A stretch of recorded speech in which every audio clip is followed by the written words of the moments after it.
ஆசிரியை நிவேதா கொலை வழக்கில் கைது செய்யப்பட்ட தீயணைப்பு வீரர் இளையராஜா தற்பொழுது புழல் சிறையில் தூக்கிட்டு தற்கொலை செய்து கொண்டிருக்கிறார். இது தொடர்பான கூடுதல் விவரங்களை தருவதற்காக எமது செய்தியாளர் பாலாஜி காத்திருக்கிறார். பாலாஜி, சொல்லுங்க, இந்த சம்பவம் எப்போது நடைபெற்றது? இது குறித்து விரிவா சொல்லுங்க பாலாஜி.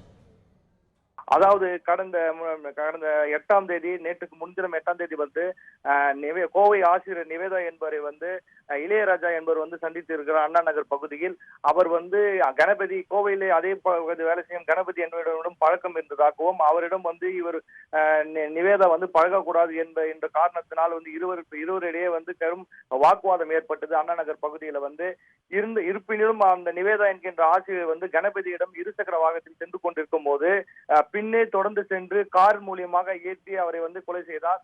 இந்த வழக்கில் வந்து 8ஆம் தேதி அவர் கைது செய்யப்பட்டு புழல் சிறையில் வந்து அடைக்கப்பட்டார்.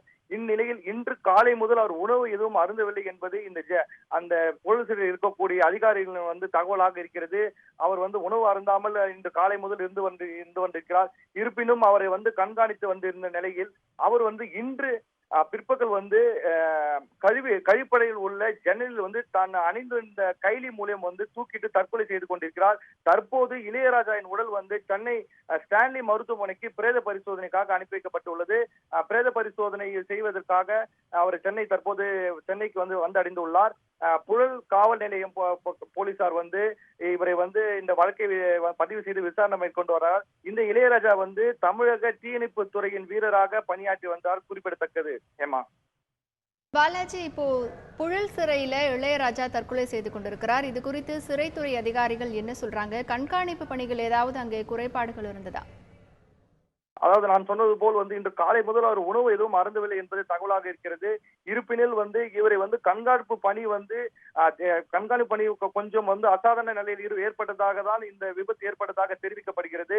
இவர் வந்து இன்று காலை முதல் உணவு அருந்தாத காரணத்தினால் இவரை வந்து தனி கவனம் செலுத்தப்பட இருக்க வேண்டும் என்பதை வந்து மற்ற கைதிகளின் வந்து தற்போது வந்து அந்த புழல் வந்து மற்ற கைதிகளின் ஒரு கோரிக்கையாகவும் ஒரு குற்றச்சாட்டாகவும் தற்போது சிறையில் நடந்து கொண்டு வருகிறது. இந்த இளையராஜா இன்று காலை முதல் உணவு அருந்தாத காரணத்தினால் அவர் எங்கு சென்றாலும் பெண் தொடர்ந்தே சென்று இருக்க வேண்டும் என்பதே தற்போது அனைத்து அந்த பகுதியில் உள்ள கைதிகள் மற்றும் அந்த கைதிகளை பார்க்க செல்பவர்களின் கோரிக்கையாக உள்ளது.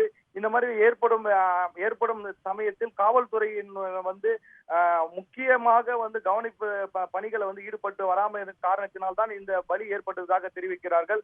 மேலும் தன் அணிந்துள்ள கைலி மூலம் இதுவரைக்கும் வந்து புழல் சிறையில் ஏகப்பட்ட தற்கொலைகள் ஏற்பட்டுள்ளது. அந்த கைலி மூலம் அவர்கள் வந்து அதே கழிப்பறையில் இது வந்து 4வது ஆளாக அந்த கழிப்பறையில் அந்த ஜன்னலில் தூக்கிட்ட சம்பவம் நடந்து கொண்டிருக்கிறது. ஏமா